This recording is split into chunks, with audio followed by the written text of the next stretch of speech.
You're listening to Chillworthy, a podcast where two best friends discuss mysteries, murders, and anything in between for your enjoyment. So if you're ready to hear some chilling and unsettling cases, you're in the right place. Happy listening. Hello, everybody. Welcome back to another episode of the Chillworthy Podcast with Brent and Talia. Hello, everybody. How are you doing today? I was guzzling my tea. Very good. How are you?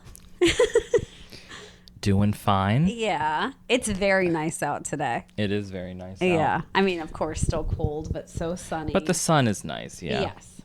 I finished my book. Me too.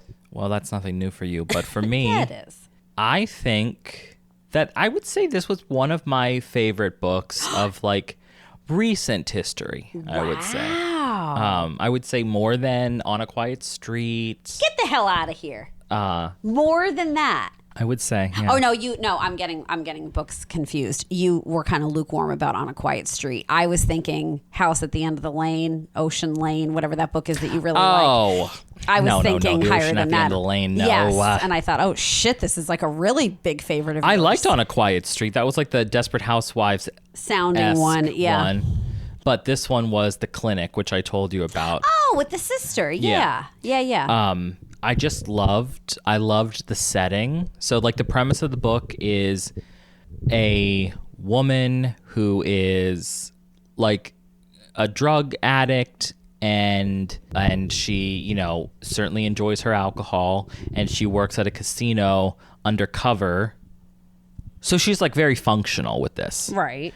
And she works undercover catching like loan sharks and stuff, people who are like Beating the system. not even beating the system, but like trying to scam the customers, you know, like, so she'll act like she is like an innocent Kentucky girl who is on vacation and like playing poker. And then clueless. when she's down, one of the other players will be like, hey, if you call this number, you'll get like $13,000 in your bank account, like within an hour, and you can keep playing. And it's like how they like scam the person into being into like debt and I had no idea this was stuff. even a I didn't either, but I mean, apparently it is a thing. And so she's very good at reading people and what she does. But anyway, she finds out that her sister, who was like a famous singer, checked herself into a rehab in Washington State, I want to say, on the coast, like very like coastal pine forest, misty mountain, mountains, but you know what I mean. Right. Yeah. What season are we in? Does it say? It doesn't really say, but mainly because it all takes place inside. Oh, Like good they're call. inside the whole time. Yeah. But I was getting a spring vibe. Oh, were I guess. you? But I mean, Okay. it's very dreary there. Yeah. So, but anyway, the point is, the sister, this all happens in the first chapter, so I'm not giving anything away, but the sister gets murdered.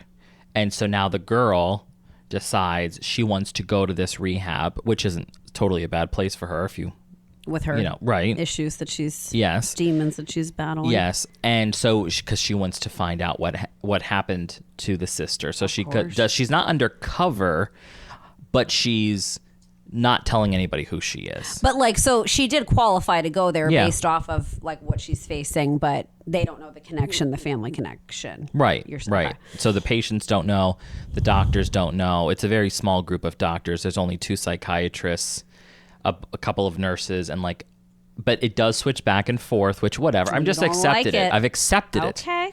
All right, good. There are no flashbacks though.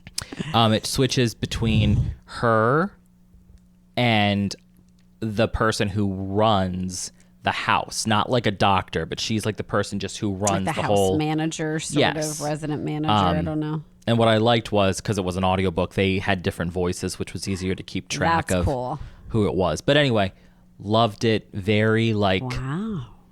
you know, I mean, I know it sounds stupid. How can like a rehab sound cozy? But it sounded so damn cozy. It was in this old Victorian house. That's exactly why it's cozy. With spas and so a higher class, like sort of celebrity class. Yes. I see. Okay. Yeah. Well, I bought that one. Like I think I said this last time. Like I bought it on one of those BookBub 191. What the hell am I saying? 199. What did I say? 191? The highway. Right. But yeah, now, and especially that you're saying it kind of has like a spring vibe to, doesn't matter what kind of season vibe because of the indoors. Maybe I'll read this one next. Well, I did like it quite a bit. Thank you for this You're welcome. lovely review. Thorough. Yeah. So what about you? Yeah, I have some things to say about books. It's going to be lengthy, so anyone who's not interested, just feel free to skip ahead. So I actually think we should make that disclaimer all the time. Like, if you're here just for the true crime, we don't blame you at all for hitting that skip button. No. Like, do it. A good 5 to 10 minutes. Absolutely. You know, I unfortunately, like, I wish we could almost break podcasts into chapters. So it's like chapter 2 is when it actually starts, just the true crime. But we don't have that ability, I don't believe. So, but just because I was thinking about that, like, I know not everybody's interested in the books. I know. So, but we do it. We got some people are interested. Apparently 1,000 people. Oh my like gosh, it. I know. How crazy. So, we're up to 1,000 followers. Is that what you say? Followers? Yeah. Well, on Instagram, yeah. Right. So we just hit that, yesterday? I believe so. Ba-boom. And it was only, seems like yesterday we were thanking 7 people, and now we have 1,000. For not giving up on us. Right. So anyway, sorry, go ahead. Yes. So I don't even know if I talked about this one, the space one, that where the man goes out into space, or I shouldn't even say it that way. Did I talk about this at all? What is this, like Optimus Prime or something? Well, I don't know what that means. I think that's Transformers. Oh my God. What is it? I don't What is know. it called? The book? Yes. Project Hail Mary. Oh no. The other one I talked about was Orbital. There is that the we one? go. Yes. Yes. So that one I had already said I was that gonna say I finished. Octopus or Yeah. Well, maybe I didn't even say that I finished it, but I did. 3 stars. It was fine. Fine. Good. Really did get rave reviews though, so I clearly am not one of the people who loved it, but it was, good writing. I wasn't fully engaged at all the parts, but it was very well written. So this one is Project Hail Mary. So it's an astronaut. Well, it's a man in space. You don't know who he is, what his name is, and he wakes up. He's not even sure if he's in space. He doesn't remember anything, and then slowly his memory starts coming back, and he's kind of on like an end of the world mission that you learn more about. It's a very long book. I'm not far at all, and I've been reading it for a while, but I've also been reading other things too. So. But it's good. There's like a lot of humor in it, like sarcasm. He has like a funny little sense of humor, and he's, by himself. So it does flash back. So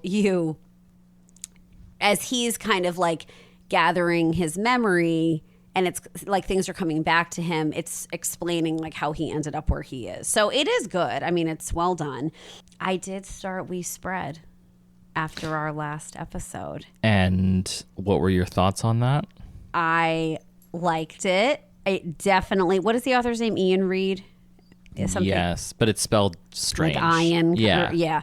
So I definitely, very quickly gives you the same vibe, like his writing style and his like voice, if you will.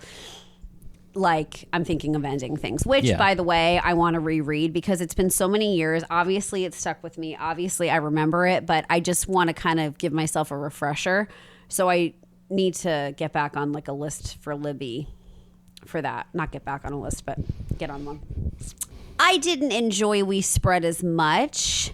So much was obviously, I think, left up to like your interpretation, which I'm thinking of Ending Things kind of had too, as well. I didn't love the ending, but great writing. I was hooked like the whole time. I gave it 3 stars. Yeah. Okay. And then I started Beautiful Ugly, which is a psychological thriller. It's about a man. It takes place in, he's in England, ends up going to Scotland. His wife disappears, like right out of the gate, first few pages. So he has no clue if she's alive or dead. And he's an author. So it just kind of talks about like his journey, but already he's an unreliable narrator, which kind of bothers me sometimes. Like you don't know what's what, but it's good. I am sucked in, and it's not a long one. I feel like you would like it. Scenery, it sounds beautiful there. So yeah. Well, all right. Sounds nice. Yeah. Unrelated to all things. The other day I was getting off the highway and there was like a huge grassy area. Like it's a pretty long exit ramp. Bald eagle right very close to like the cars, like the lane, of the off ramp. Yeah. Ripping some poor soul to shreds. But and I mean, obviously I was thinking he must have caught it, brought it to his area because the bald eagles wouldn't eat a dead animal, correct? Like they're not vultures. He's not going to come upon something that was just killed by something else, right? Or like I don't know how. I don't know what the boundary is there. Right. I mean, how fresh must it be? Exactly. But I couldn't say. Big boy. Like I'm sure. Insane. It was just so eye-catching. And then everyone that I could see like next to me or behind me, everyone's like looking behind them trying to get another look. It was obviously, I'm sure, not of the murder that was taking place, but just seeing one that close. It was just amazing. Well, I think I sent this to you, but did you see that TikTok I sent you of the fight between the bald eagle and the freaking goose? I saw the description. I did not click and it the goose came out on top. Oh, not what I thought. So maybe Ditto. I will watch it. So good for that goose. Agreed. They are vicious little buggers. Absolutely, when they have but I'm to be. very proud of that goose. Standing his or her ground. So you could see the whole thing? No. You didn't see anything. It was just talking about it. Oh, then maybe I will. But I'm just saying the fact that like the goose basically called its bluff, I guess, and was like, not Shami. today. Right. I did see a comparison video of a bear claw to an eagle talon, and they were like almost the same size, which is nuts to me. Get the hell out of here. Well, because they're dinosaurs. They're dinies. But. And lastly, unrelated to all things, my mom, God love her, sent me this article about the Slender Man case. Extremely disturbing. I want to pull it up and read this one section because it's, at first I'm just thinking, okay, it was about Morgan getting released from the psychiatric facility that Anissa had gotten released from, I believe, 4-ish years ago. What was it? 2021, I think she got out. Yes, 2021, Anissa was released. So, I'm reading like, okay, like, makes sense, Morgan. Okay, here we are. Then it says, now, keep in mind, she has been released. This did happen. Okay, it's in mind. So she briefly faced a halt on the decision after the facility hosting her discovered her jailhouse readings and communication with a man outside the institution. Now, wait, what does jailhouse readings mean? The books and reading materials that she's showing interest in. Okay. They were focused on themes of sexual sadism, murder, and the sale of human organs on the black market. Well, so it sounds like things are going well. Yes, apparently. Just a brief hold on that. I mean, insane. And then it says, the DA argued all of these things that the treatment team at Winnebago had no idea that she was so interested in. The attorney declined to give a response, on the contact with the man that Morgan's been having. But she has not been reading anything that was not already vetted by authorities. Well, in that case, I guess we're good to go. Get the hell out of here. I think it's a blurry line purely because she's already done something. Like, I mean, there's nothing wrong with reading books. To me, it's more about the fact that she already shows she has the capacity to do this stuff. As a child, no less. Well, right. I'm just saying. So I think that's where the idea that, okay, these books were available in prison. Okay, fine. And probably like online articles, I'm assuming. Okay, sure. I just mean it's, and if it was somebody who was cheating the stock market, it might be a little different. But this person has just shown that they do have the capacity to and an interest. Follow through on some of these interests, shall we say. But Absolutely. Well, except the sexual sadism, unless I'm forgetting. No, nothing was done to Peyton. No. Yeah, but now I feel like now we just have a little preview of what's to come. Like her interests have changed and expanded. I hope not. I know. Terrible. Anyway, all right. So all right, you're well, going we've hit the today. 15-minute mark, which is our good place to be. Right. We okay. I'm not. Okay. Yes, I am going today. Yeah. So I am going to be talking about the case of Joseph and Emily Ferlazzo. Ooh, a couple. Siblings. A couple. Joseph and Emily Ferlazzo. Ferlazzo. Yes. That sounds nice. Ferlazzo. Well, it's not. Their name is. The circumstances yeah, I guess. probably aren't. No, they're bad circumstances. So, And they're bad people. One of them is. I wonder, like, if we should be, how should we be categorizing a case? Should it be, like, this is the case of victim's name, or this is the case of person who's doing the action's name? Good call. You know what I mean? Like, for example, like we did the case of Warren Barnes, which was the victim's name, not Brian. Mm-hmm. I think it's a nice ode to the victim. Like, I think it's respectful of the victim. Like, that's what we want to have. Okay, well then let's say moving forward we'll do that. But so then this is the case of Emily Ferlazzo. Yeah. Joey's boy isn't nice. Just so you can see, there is a picture of them. Oh, she looks like a sweetie heart. So, he looks fine. Yeah, I wouldn't. he looks all right. doesn't stand out to me as so bad men. Here we go. Well, we can't go by appearances, as we all know. You're correct. Thank you. Okay, so first off, Joseph. So he was a New Hampshire resident. Have you ever been there? No. But I would like to be. I would love to go up into New England. Right. I mean, besides Salem, which I've already done twice. I'd go back today in an hour if I could. In an hour? You're so funny. He also had some ties to Vermont, and he was a tattoo artist and a body piercer. That's nice. So I guess he held a Vermont tattoo license for about a decade. Shit. And he'd lived in the Burlington area before moving to New Hampshire. And I'm sorry, how old did you say, or did you not say? 41. Thank I you. don't think I said, but he's 41. Sorry. Okay. So a little more background here, just to get us situated. Joseph has had no prior criminal convictions, but there were some troubling indicators of violence in his past. Oh, good. So, for example, in 2018, a Vermont woman alleged that he had drugged, raped, and threatened to kill her. So she sought out a restraining order against him, but it was not granted. Oh, that's nice. That's reassuring. The specific reasons authorities did not pursue the prosecution in this case, to my knowledge, have not been publicly disclosed. The other thing that was a little bit hinky of note was that Joseph's family background.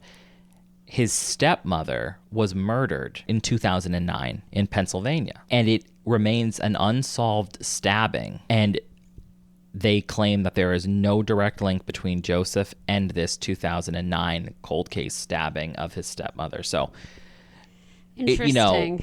There's things going on. Surely. But nothing that was convicted or anything like that. Was he ever a resident of Pennsylvania, or it didn't get into any of that? Which, I mean, you don't have to be a resident of a state to stab someone murder. in it, right? You are right. Traveling, visiting. Okay, so now we get to Emily.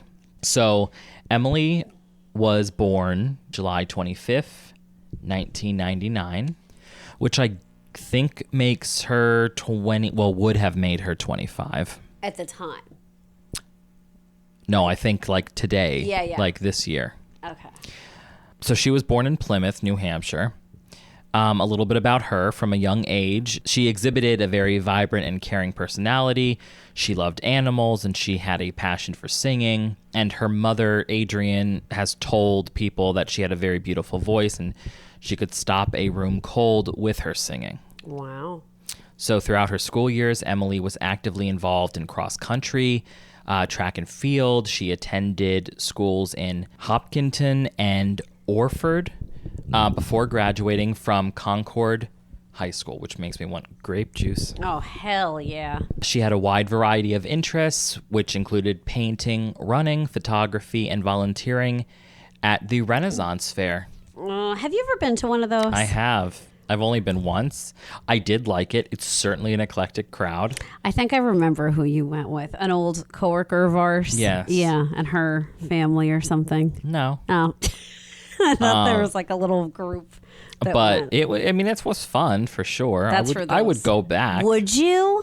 Would. That's where those turkey legs are, right? Don't they have? That's what I've heard. There? Yeah. So, and she also liked camping and hiking and a lot of active outdoor stuff. Yeah. And then her friends said one of the things that they remember about her is that she would always fight for what was right.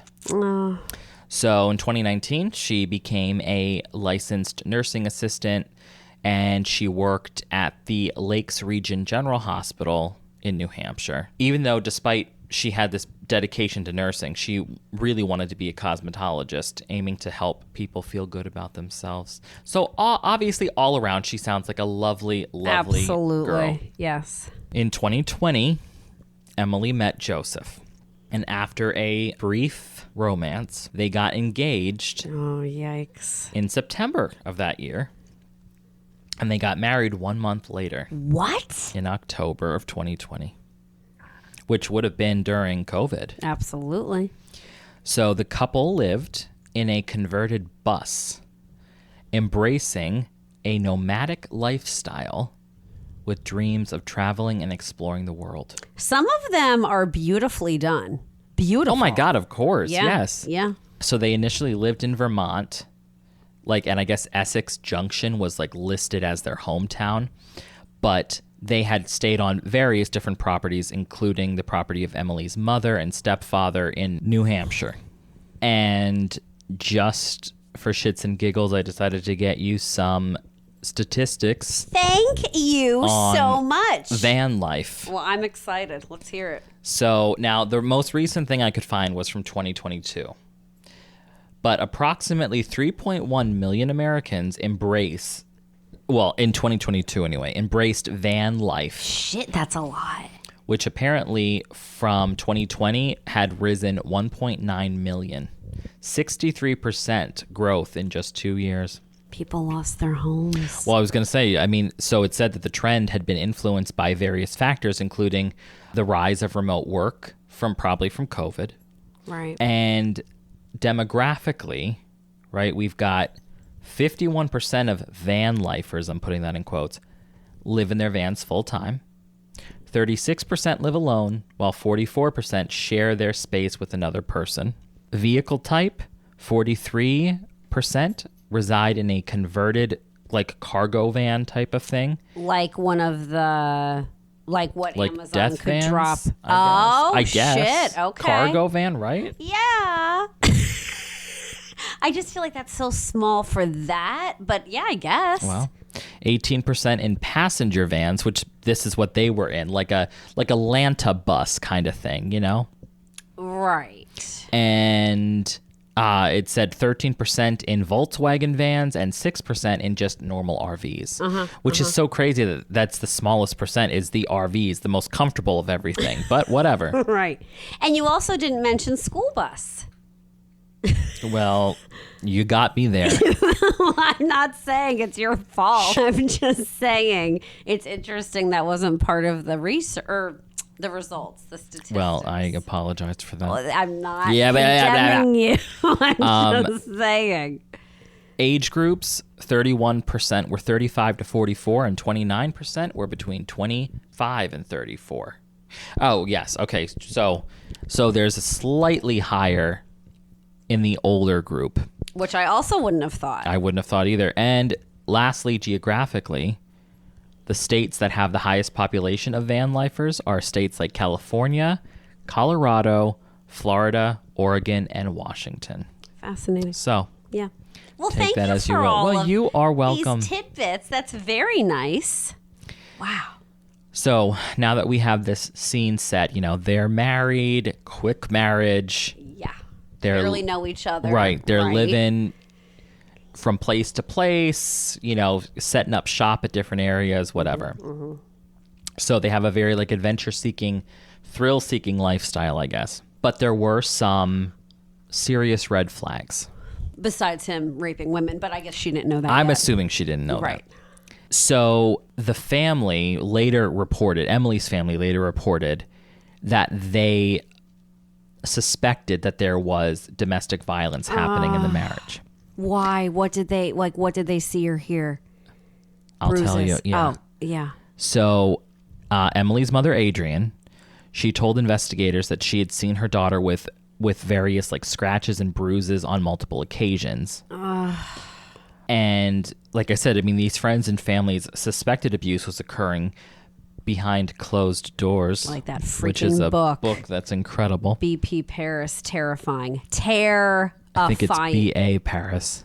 What did I say? BP. GE, General Electric. You're right. It is BA Paris. BAP. Yeah. But Emily had never filed any police reports or gotten any kind of protective orders against Joseph. So, loved ones would say later on, because I'm assuming you know where this case is going. I don't want to think about it, but right, yes. Later on that they were very worried about Emily's safety. But regardless, Emily remained steadfast with Joseph. So now we're going to get into a little bit of the actual story of what happened here. Yeah. So now we're in early October 21. So they've been married for roughly a year. Mm-hmm. And they've been in the van this whole time. Yeah. Yeah. And they are going to take an anniversary trip to Vermont. Goody. So their 1-year wedding anniversary rolls around. Joseph and Emily plan a celebratory trip.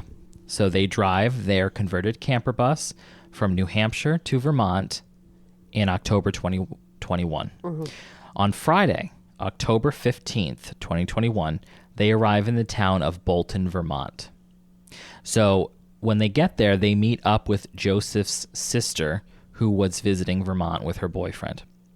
So Joseph and Emily, I guess, stayed with or very close to Joseph's sister and her boyfriend. You don't mean physically close. You mean like emotionally close. Like no, stayed close. Oh, I'm sorry. Oh. No, I do mean physically, like location-wise. Like I don't know if they slept in their van outside of where they were visiting, but they stayed in a relatively close proximity. Yes. I see. Okay. Which I guess the sister and boyfriend were staying at a condo near the Bolton Valley Resort, which I guess is a kind of like a popular like skiing place. Yeah, it's like I looked it up. It said it's a very prominent resort of the town. It's like a family-owned business offering year-round mountain adventures. So for winter, you can ski and snowboard and go night skiing, which is beautiful. And then in the warmer months, you can do mountain biking. There's like lift rides, which I'm assuming means like the ski lift. Yeah. There's hiking and there's disc golf. So you have skied before. I have. You enjoy it. It was very fun. And it's very peaceful, especially at night. But they have it lit up? Yeah. Yeah, and plus with the snow, that obviously it's not dark things. at all, but it's just like the contrast of like the bright white snow against like the night sky, and it's just, especially if it's not a super busy evening, it's very, very quiet out there. It's like everything just kind of get like all the noise just gets like dampened by the snow. You know how it is when it snows. Well, like on a street, exactly. Right, yeah, right. It's just it was very, very peaceful. I'm scared to do it again because of like the issues, like I don't want to hurt my back. And I feel like I haven't skied for so long that I'm just nervous like I wouldn't be able to just kind of get right back into it and like not be falling and twists and turns. Yeah, but I did love it. I mean, it was very fun. And I know you haven't. No, never, ever. Even though I did ask multiple times. Yeah, you did. Yeah, that's true. Yeah, I know it's all right. So anyway, that sets the stage for where they are. Okay, so now this is Joseph's story. Keep that in mind. This is what I'm about to tell you is what he says happened. Alternating narrators. Something like that. Yeah. So they're staying, like I said, either in the condo or outside the condo in the van with these two other people. Sister and boyfriend. Yes. The next morning, their trip becomes less enjoyable, says Joseph. So from what he says, he and Emily start to argue. An argument that became so heated that I guess they were driving and Emily yelled for Joseph to stop the van. So he does. He pulls it over. She gets out of the van and she starts walking alone down Route 2. Okay. Is this pretty rural? Is it? I think it's rural-ish. Yeah. So now, allegedly, from what he says, he drove off and went to a nearby convenience store for snacks. He got hungry. I mean, sounds when you're good to hungry, me. you're hungry. So, for snacks. For some tasty cakes. So by the time he returns back to the site where he says he left Emily, he says she was not there anymore. There was no trace of her. So despite her family and her friends like messaging her on social media and on her phone, she never responded to any of them. She had no type of phone activity or social media activity. Now, did these messages say delivered? Like, did it appear they were going through when you called her? Did it go right to voicemail? What's wrong? I couldn't say. Okay. I don't have that suppose- in-depth information. Right. But I'm assuming they did say delivered. I don't think she blocked everybody. So Joseph searched this area and he finds nothing. I bet he did. With his effing tasty cakes in his hand. Well, we don't know if he had tasty cakes. Okay, Slim Jims.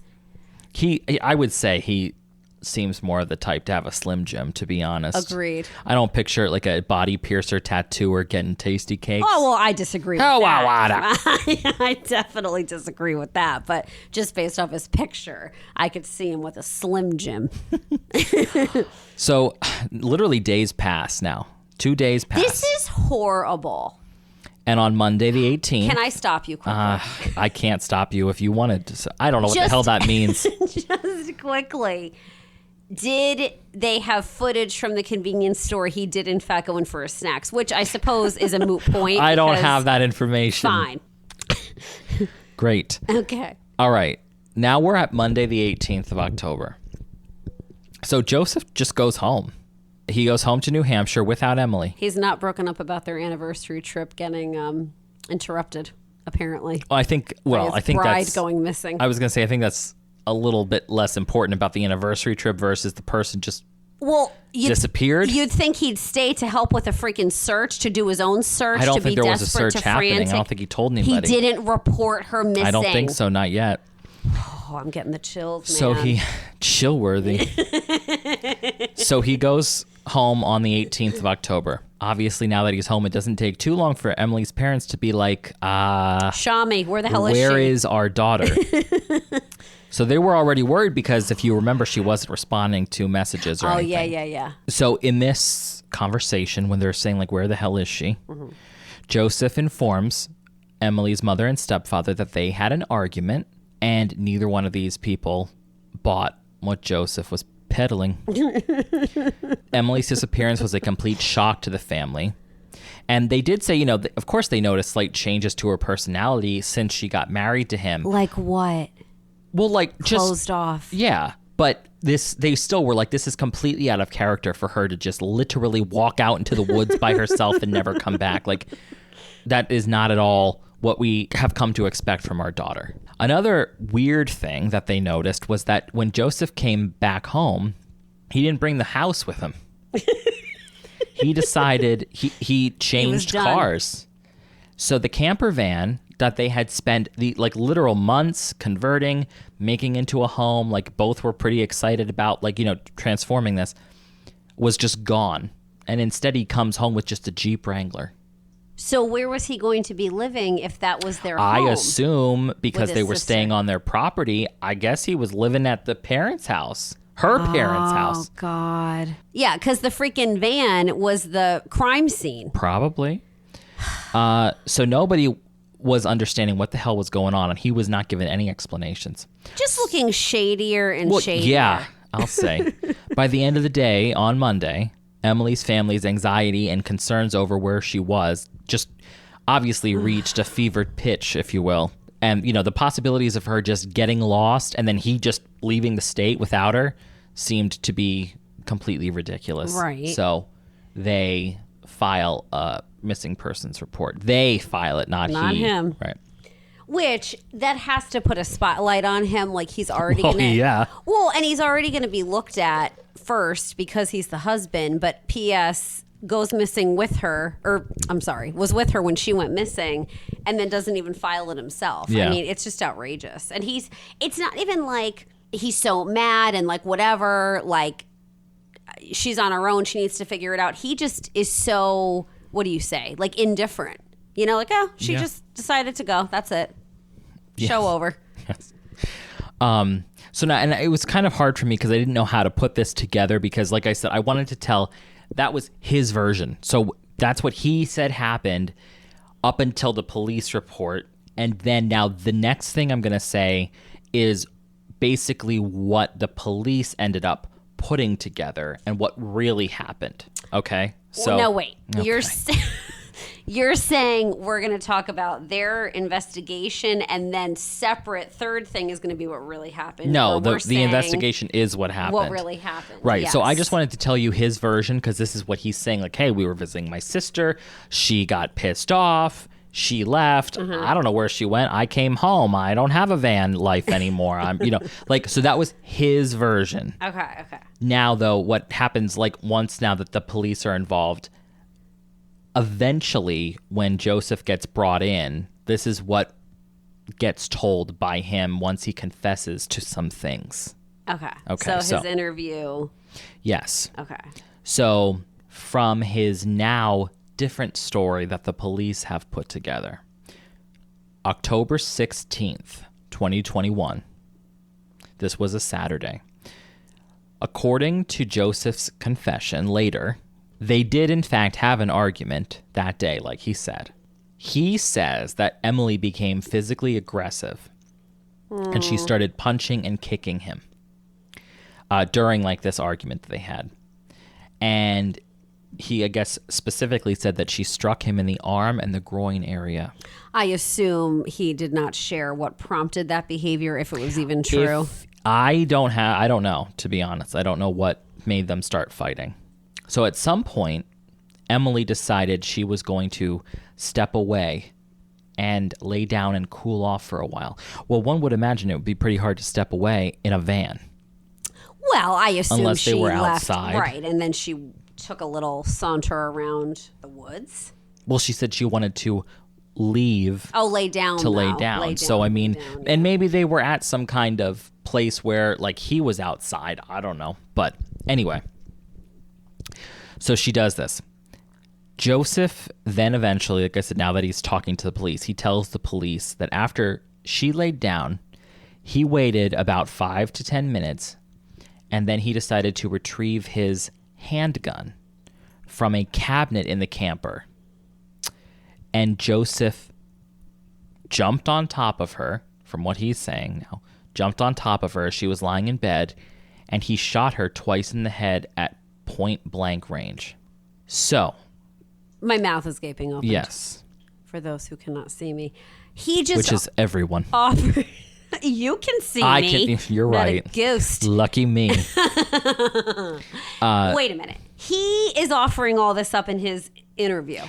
Yeah, once they, like I said, it's hard to tell this story because of the way that it's, like I said, he gave his version. Yeah. Right. So I get that it's a little convoluted, but just have to bear with me. So, again, now this shooting would have occurred in the early morning hours of October 16th. So now immediately after this shooting happens, Joseph says that he had an anxiety attack.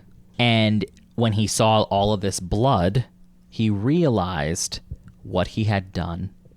And he placed a plastic garbage bag over Emily's head, and he moved her body into the bus's tiny bathroom to conceal it. Okay. All right. I want to say some things, but I'm well, not. What? Well, I don't know. I mean, so if he got rid of, I guess we're going to get to this with the van. Yeah, I guess I'll just be quiet. Fine. Okay, so now, later that morning that this happens, so after Joseph says he killed Emily, he tries to now just go about his day as if nothing has happened. He sounds like a son of a bitch. Well, yeah. I mean, I can't stand him. I'd say that's... Yeah, I'd say that's valid. So that morning, after he puts Emily's, I guess, body into this breakfast. Oh no, the freaking little tiny ass bathroom. The bathroom.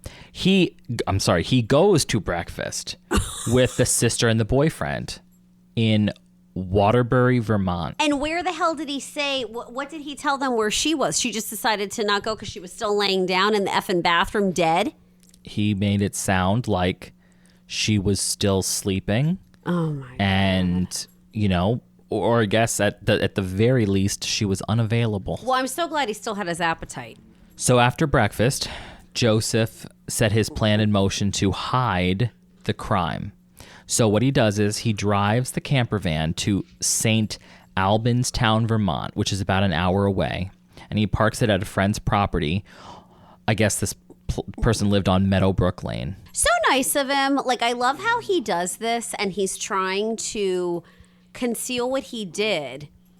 And I'm sure in his head, this friend could somehow protect him, I guess. But way to draw a poor innocent person into what he did by even transferring all Well, this. don't be too hard on the friend yet. Just wait. Oh. So anyway, that is, I guess, where he left the camper van. This happened 12 to 15 hours after the shooting. So Joseph, while I guess he's parked there, takes a hand-powered saw and dismembers his wife's body. Emily's body inside the camper. I am just absolutely horrified at this. This woman, this poor woman. And, it, again, has similarities to Warren Barnes being dismembered. Anyway. So he admits to cutting off her legs, arms, head, and feet and placing each of the body parts into a separate garbage bag, which he then left inside the camper van. Joseph then hid the bloody saw by stashing it behind the driver's seat in the van. Now he has Emily's remains concealed in the camper at this friend's property. And now Joseph says, then he started to turn his attention to creating an alibi. So now we're on October 17th, which was Sunday, the day after. So there's not a lot of public detail on what he did on Sunday, but it's believed that he left the camper parked at the friend's place and most likely spent the day coming up with what his next moves were going to be. So Joseph had an assortment of vehicles at his disposal because he had the camper, he had a motorcycle, and he had a Jeep. And it appears that he used all of them to shuffle between locations. So I guess he did end up telling the police that he often stored personal items like his motorcycle at different friends' homes. And at this friend's place, he had the motorcycle there. By Sunday night, Joseph had decided to return to New Hampshire without Emily, carrying out this story that she'd gone missing, and which is the original story I told you. So now we are Monday, October 18th. Joseph returns home to New Hampshire. Upon arriving, he concocts this story that I went through and to try to explain why Emily isn't there. So he claimed that, like I said, Emily got mad. She left the camper. He went to go get a snack, couldn't find her again. And as I said, the parents were like, I don't know about this. So now, that brings us to now October 19th, 2021, which is Tuesday. And this is where things kind of there's a little more clarification on what was actually going on from Joseph's confession. So in the early hours of October 19th, the case breaks open because shortly after midnight on October 19th, this friend of Joseph's, where he had stashed everything, parked the thing, his name was Spencer, 35. He contacts the police. And Spencer says that he had been helping Joseph that night, around midnight, and Spencer was giving Joseph a ride to retrieve the camper, which was still parked at Spencer's property. So as they approached the location, they noticed that Vermont state troopers were... Oh my gosh. in the area surveilling the camper because the police had located it earlier in the day and they staked it out because they didn't know like maybe it had evidence in it. Because like, I mean, obviously, like you said, he's going to be a person of question. Right. So obviously sensing that something was a little bit off, Spencer said to Joseph, like, what's going on here? Why are the police interested in your camper? And I guess with that basic question, Joseph just blurts out that, you know, his wife was in the camper and was not alive. No, wait a minute. Yeah. Spencer obviously knew, though, that Emily was quote unquote missing, because I feel like if a friend knew that, why are you asking why the police are looking at the camper? I feel like it would have been a no-brainer. Like, Emily's missing. I don't actually know if he knew. Who knows what Joseph shared with him? Yeah, I know. feel like he didn't, because it would be, like I said, a no-brainer. Of course, the police are out here like curious, and this could be like, this could hold potential evidence or whatever. Like, it was just an odd question, I feel like. But yeah, who knows? So he just blurts this out. He came clean. And then Spencer is like, well, did you kill her? And Joseph says, yeah. So this is why I said not to be too hard on Spencer here, little Spence. Well, hold on a second. I was going to say, you're already disagreeing with me. I'm about to tell you why. Spencer immediately stops the car, kicks Joseph out of the car, and he calls 911 right away to report what he has just learned. Now, so he's a good guy. Exactly. That's why I said don't be too hard on Spencer. But I wasn't initially being hard on him. I was saying that I felt bad for him, that Joseph was dragging him into this, and like, he's sitting there unsuspecting. Meanwhile, the car is being driven onto the property where he's dismembering his wife. I felt bad for the friend. Yeah, but I thought you had said something like, you know, and I mean, maybe you could protect him, but I don't know if he could. I meant that I felt bad for the friend. Fine. Great. Fine. Well, then all of us do. So then he's a nice man. He's a nice man, yes. Okay. All right. So this 911 call comes in right after midnight. Vermont State Police become aware that, you know, now Joseph has confessed to killing Emily. Wow. Now, of course, though, but Joseph's gone now because, walking around, you know, which free. I mean, who ever would blame Spencer for kicking him out of the car? Oh, yeah, that wasn't his problem. So what, citizen's arrest? Is that what you call it? You know, what is that? Doesn't she say that when he say that on her broom? Citizen's arrest? Yes. Yes. So anyway, they learn this. So within hours, authorities act on this information. Troopers moved in on the camper and towed it out of there and back to the police station. But meanwhile, to secure any evidence, just so you know, yeah. Thank you. Mm-hmm. They had not searched inside yet, by the way. Oh, shit. Okay. So. Okay. Because they didn't have a warrant yet. But they at least took the camper. And especially in case he came back to tamper with anything. Yeah. And yes, they did not have him yet. So, but meanwhile, while they're doing this, police begin looking for him, because now not only is he, you know, a person of interest for a missing person, but now he's also said, hey, I killed somebody. Right. We have the admission. Right. So this, I guess, was just by happenstance, but later that day around 2 p.m., a police sergeant spots Joseph at another convenience store. Getting his snacks. Maybe. More snacks. More Slim Jims. So this detective recognized Joseph and approached him. Joseph agreed to accompany the detective back to the police station for questioning. Like, no issue. Without incident. No issue. And I mean, that's the thing. Like, maybe it was possible that Joseph wasn't really aware that authorities there was a manhunt. Had talked to Spencer. Oh, good call. Maybe they didn't know that he had that, like that they had the camper. So, but anyway, so he does go back to the police station. So then, believing finally, now that he's like at the police station, thinking that, well, I guess like the jig is up at this point, Joseph decides to waive his rights, and he just gives a detailed confession to detectives, again, like the Warren Barnes case. So he just admits that he killed his wife early Saturday and dismembered her body. Just out of curiosity, not that any sort of reason is a good one, but did he offer anything up as to why he felt motivated to do this? I think because they had a fight. I see. I think. Yes. So by this Tuesday evening, investigators had obtained a search warrant for the camper, and they did indeed confirm Joseph's story, because when they went inside the bus's bathroom, they found multiple garbage bags containing human bodies that they obviously eventually were able to identify as Emily, and a bloody handsaw that was used to do the dismembering. And they also recovered the handgun on the bed where Joseph had said he left it.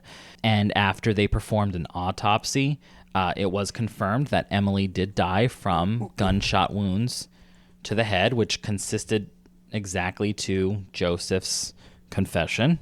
So then the police made an announcement that they had located the human remains believed to be Emily, and that they had arrested Joseph on suspicion of murder. So now we are at October 20th, 2021, which is the Wednesday. Which is crazy that this happened Saturday and we're only at Wednesday, and now they have all of this. But I know, very quick moving. So the day after his confession, Joseph was formally charged with first-degree murder. He was held overnight and brought to his arraignment via a video link from the jail, because, again, this was when COVID times was happening. In the hearing on October 20th, Joseph spoke only to answer basic questions. He entered a plea of not guilty to first-degree murder, which, well, that's an odd switch-up, but despite having confessed that day, the presiding judge reviewed the evidence outlined in the police affidavit and agreed with prosecutors that Joseph should be held without bail, given the severity of the crime and the strong evidence against him. So the court also imposed conditions that Joseph have no contact with Emily's family or any key witnesses. So with that, Joseph was remanded to custody at the Northwest State Correctional Facility in St. Albans, to await further legal proceedings. The authorities noted that they couldn't recall a more disturbing homicide case in recent memory, given the dismemberment and the circumstances. What is a handsaw? That's the like Excuse cutting me? when you try to cut a tree down yourself. It's long and thin and has a handle, and I picture it like what Bob the Builder has. Who's that? That little fella, the children's, he like just has a little saw like this. Yeah, I don't know. Bob the Builder. I've heard of him, yeah. Google it if you want. I'm imagining like... Well, it's not a power saw. It's not a chainsaw. It's a handsaw. A handsaw. Yes, okay, that's exactly what I was thinking. Oh, some of these are really cheap. Now, they also have electric handsaws. Well, it was not that. Right. Okay. All right. Well, thank you. I know now. Don't thank me.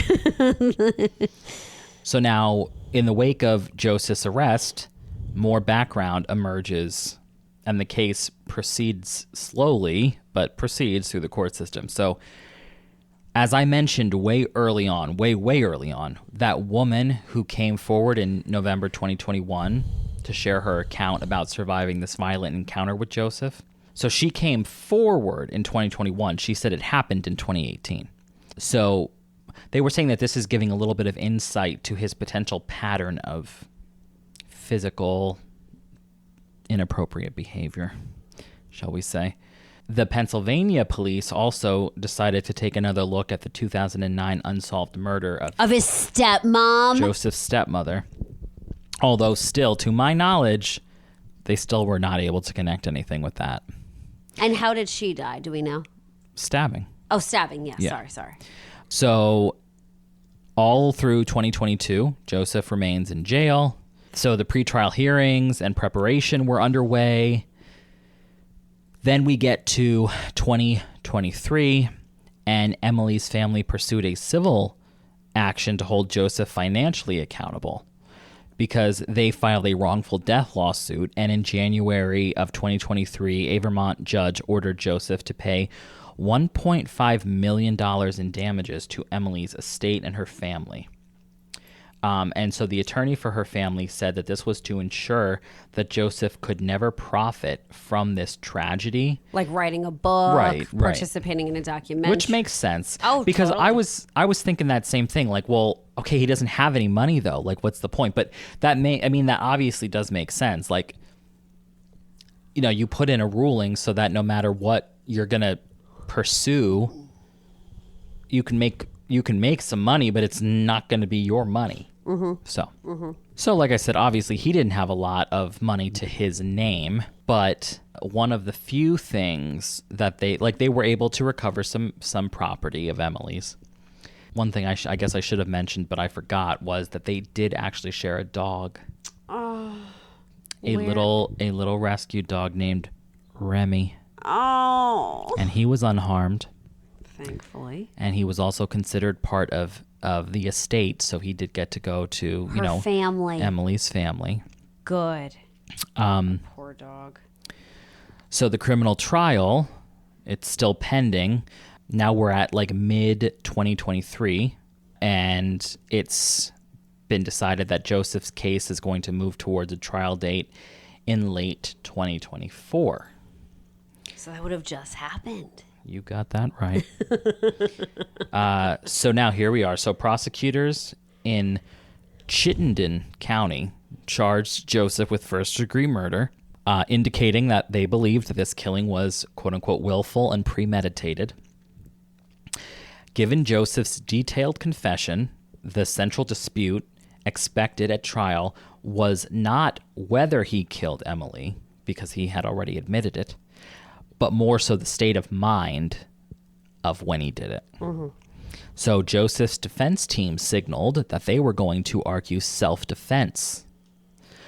Essentially, that Joseph killed Emily to protect himself during a violent domestic fight, even though he did say he shot her while she was asleep. I was just going to say, she was literally in bed laying down.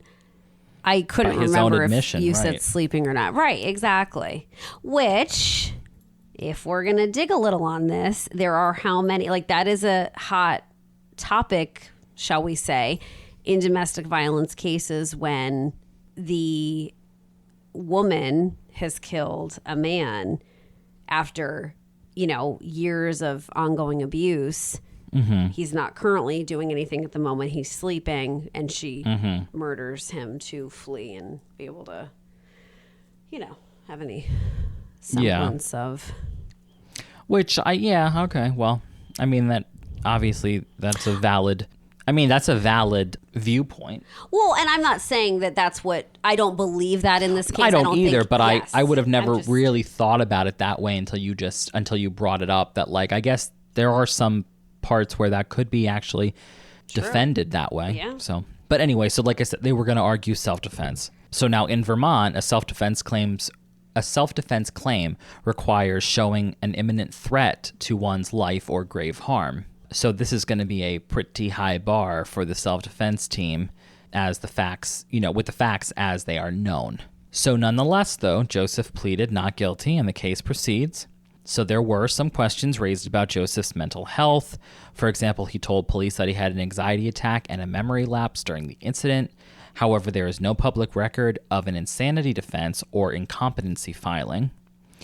So he was deemed fit to stand trial. The court did revoke Joseph's tattoo license, which, good, I guess. It's as a procedural matter. So now we're in late 2024, and this is now the murder trial. So, like I said, we're in COVID time, so there were a lot of backlogs. There were a lot of backlogs. Obviously, 2024 was not COVID times, but from COVID times. So this trial didn't actually occur until 3 years after the crime. So prosecutors presented I guess you could say, they did their best to present a case, but the thing is, like, Joseph's own words and the physical evidence from the camper weren't... Not much you can do with that. Right. I mean, that's pretty damning. Sunk himself. So the detective who had interviewed Joseph right after his arrest, he testified about Joseph's claim and the detailed confession that he gave him.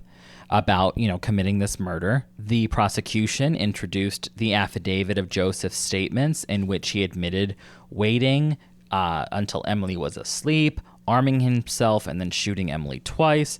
They also showed forensic evidence of the camper's interior and the 8 garbage bags of her remains. They showed pictures of the saw that they recovered and the handgun. So all of these things were pretty convincing. Oh, yeah, all lined up, ready to go. Then, of course, they had the medical examiner come up, and he did indeed confirm Emily was shot in the head twice. There was no sign that she had a weapon whatsoever. Oh, like in terms of self-defense at that exact moment where she was... Right, like she wasn't coming after him. Yeah. Right. The prosecutors argued that Emily was not an imminent threat to Joseph when he decided to kill her. And then, obviously, in fact, she was resting when he snuck up to attack her, and so self-defense did not apply. They also highlighted how Joseph had waited 5 to 10 minutes after the fight, which, again, his own words, which showed deliberate calculation rather than like a reflex of like protecting himself. The state's attorney led the prosecution, and she basically emphasized that the killing was quote unquote willful, intentional, and unlawful. So then on the other side, of course, the defense portrayed a very different narrative. Joseph's attorney claimed that Emily had a history of physically abusing him, and that, which, I mean, yes, it's possible. I mean, women can abuse men, so, whatever. And that this night in question, she was the aggressor, and so she attacked him violently. The defense argued that Joseph feared for his life, and, given the fact that Emily had been punching and kicking him during this altercation, he was ready to defend himself. To bolster this point, they pointed out that Emily was much smaller, but she could be, quote unquote, ferocious during outbursts. The defense theory was that Joseph snapped in the heat of the moment, and that the subsequent dismemberment might have been done under mental distress rather than a cold-blooded cover-up. Now, in a rare move for the defendant, in a murder trial, Joseph actually takes the stand. Wow. He did not plead the fifth. No. And you can actually watch his testimony. Is he emotional or smug? He seems pretty, even keel. Really? So he takes the stand, and he claims that Emily attacked him first and that he only shot her to stop her from harming him again. He also tried to explain that the grislier aspects of this by saying that his memory was hazy, and he says, I have one flash of memory where I cut into her leg with a knife. That's all he remembers. Joseph testified regarding the dismemberment.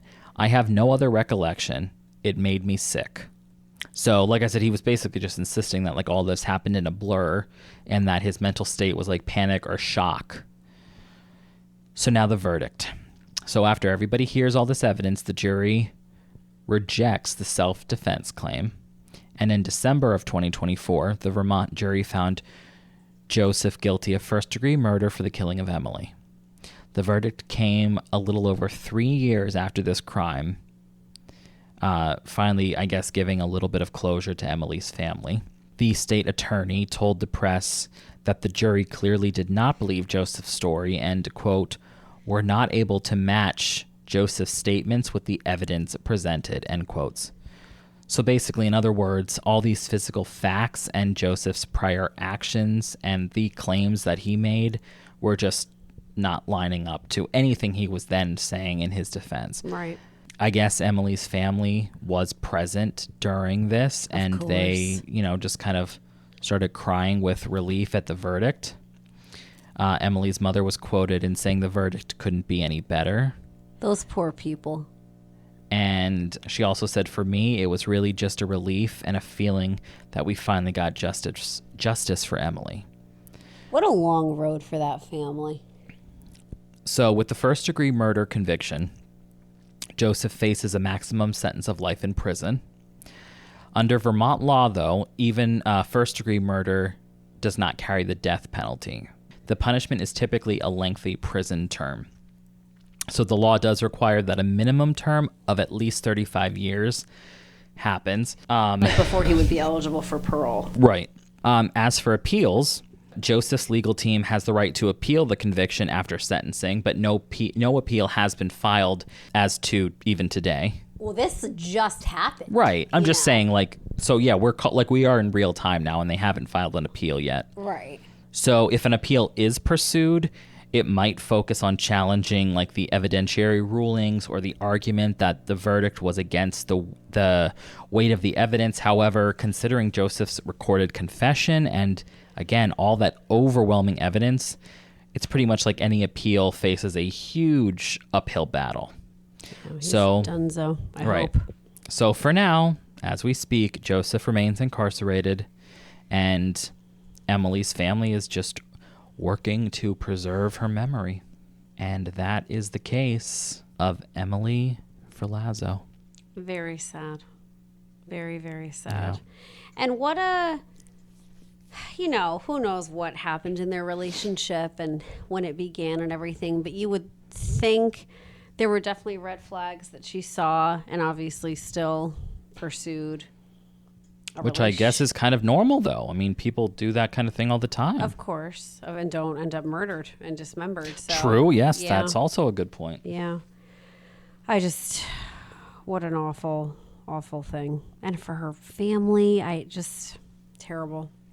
I guess the thing is, when you have a child, or even let's just say a family member, it doesn't have to be a child, it could be a sibling or whatever. But when you have a family member that is an adult and can basically, they can make their own decisions, even if because I mean, that would be a weird situation to be in where the parents suspect that she's being abused, but she's also an adult who they can't actually actively force her to stay away from him or not marry him or what have you. Absolutely. I mean, that must be an extremely frustrating position to be in, I guess, because yeah, I mean, I was thinking she could have denied it if they confronted her, but you're right. What if she was like, "Yep, it's happening," and right, exactly. That's leaving. What I mean, right? Even if she admits it. Yeah. Oh, yeah. So horrible. So there we have it. I guess we will catch everybody in our next episode. If things line up, we will be doing a very, very special episode. We will be doing a collab episode with another podcast. But you never know what can happen with editing and when this will be uploaded. So it should be the next episode. So we are looking forward to that. And, hopefully everybody will enjoy getting a taste of another podcast, as hopefully their audience will enjoy getting the acquired taste of us. So we're not for everybody. Of course, and we admit that. We're not ashamed of it. So we will see you next time, and as always, stay safe and stay chill. Bye, everybody. Thank you, everyone.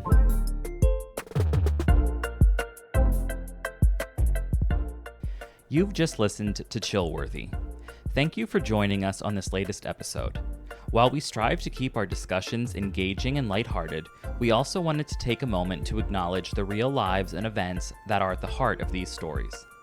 We try to approach each topic with a sense of curiosity and respect, fully aware of the impact these events have had on the individuals and their loved ones. Our goal is to honor their memories by keeping their stories alive and shedding light on the mysteries that surround them. If you enjoyed this episode, please remember to subscribe, rate, and leave a review, and don't forget to join us on the next episode of Chillworthy.